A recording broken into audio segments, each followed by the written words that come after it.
Hello, and welcome to another episode of the Investor Financing Podcast. And I'm your host, Beau Eckstein. And on today's show, we're going to discuss cash out refinances. What are the best options? Conventional versus credit union versus portfolio loans. So let's get started.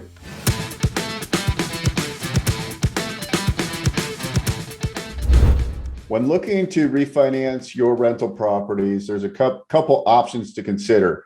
You can consider, should you refinance with the conventional loans? Are the loans now in your name, conventional financed? And the reasons you might want to refinance into a portfolio loan or a commercial loan from a credit union or a small community or regional bank.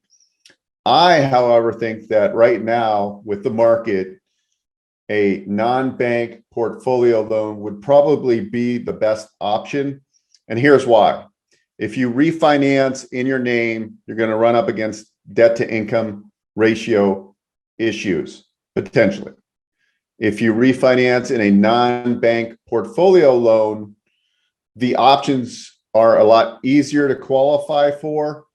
The amortization is 30 years, or it could be 30 years if you select. So some commercial banks and credit unions, they're okay doing residential properties in their commercial lending programs, but usually that's a 5-year fixed, amortized over 25 years.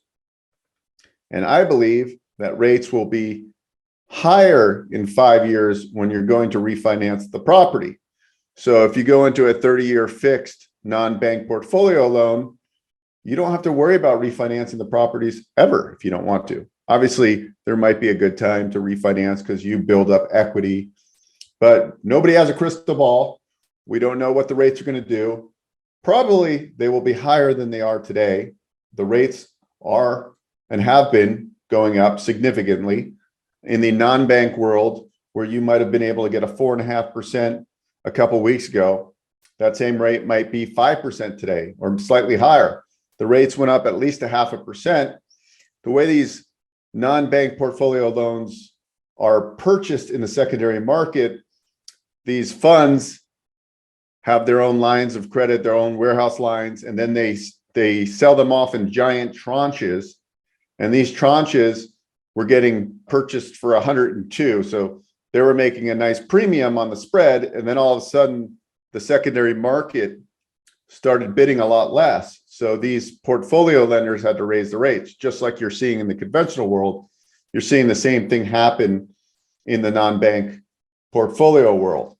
But at the end of the day, the advantages of getting these loans out of your name is significant because you then have more bandwidth to purchase properties in your own name if you want to, conventionally. It's also great because you can move them into one loan. If you had several conventional loans, you can move them into one loan in a non-bank loan into under an LLC or a business entity. They won't show up on your credit report. At least the lenders that I work with don't reflect on your credit report as of yet. And I don't think they will because the loans actually be made to the business entity. So that's another advantage.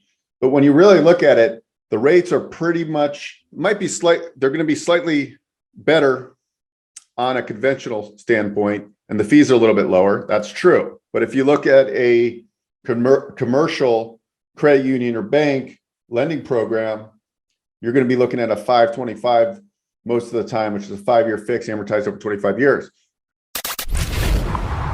You're listening to the Investor Financing Podcast. We'll be right back after this break. Hi, this is Beau Eckstein, host of the Investor Financing Podcast. I appreciate you checking out our channel. On this podcast, we talk about real estate, investing, financing, business lending, and acquiring and expanding your business. I'm sure you will find some videos here that will help you build your business empire. There's a lot to see. Take your time and make sure you comment, like, and subscribe. Thanks again. So the rates on the commercial division and the portfolio are very comparative. The real advantage there is we're giving you a 30-year straight fixed rate versus going with the bank or credit union. So that's really the big advantages. So even if the rate's slightly higher and the fees are slightly higher, the non-bank portfolio usually makes sense. So I would strongly advise when you're comparing your options, you look at a non-bank portfolio loan, whether it's a single asset, you want to put multiple assets within one loan. Now, a lot of people ask, well, what happens? I know understand there's a 5-year declining prepayment penalty on these portfolio loans oftentimes. So it's a 5, 4, 3, 2, 1, and then there's no prepayment year 6. But on year 6, let's say you want to sell one of those assets. We refinance 5 properties at once in one loan, and you want to refinance that particular property. What are your options? Always remember that you want to make sure you have a partial release clause in your documents. And usually they're about 120% release. So let me clarify how that works. So let's say you had $1 million loan and had 5 properties in it. Each property gets allocated a certain amount in the loan. So this one asset, let's say, is $200,000. To release that property, year 6, let's say you're selling it, you would have to pay down the principal, the $1 million, by the allocation amount of $200,000, 120% of that. So essentially, the $1 million balance would get paid down by $240,000, lowering your overall principal balance.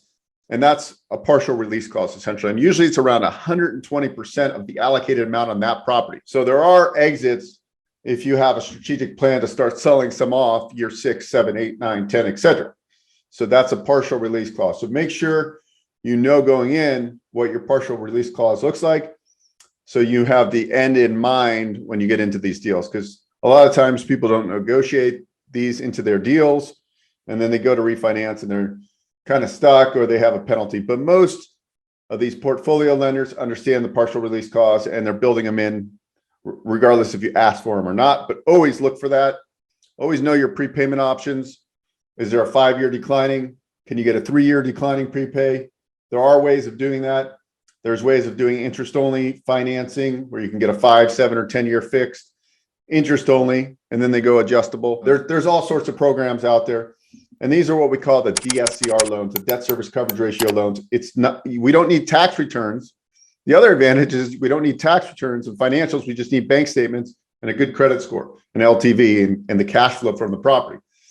So those are the real benefits of the non-bank portfolio loans. So I hope you enjoyed this episode. Do me a favor, please like, subscribe, and share this YouTube video, or if you're listening to this on iTunes or one of the audio platforms, please do me a favor and write a review. I'm really trying to grow and get my content out to more real estate investors. I'm bringing on more and more people, good guests for you guys, and I would just want to share the content as we grow. Really appreciate you guys tuning in and watching, and have a great day. Thanks so much.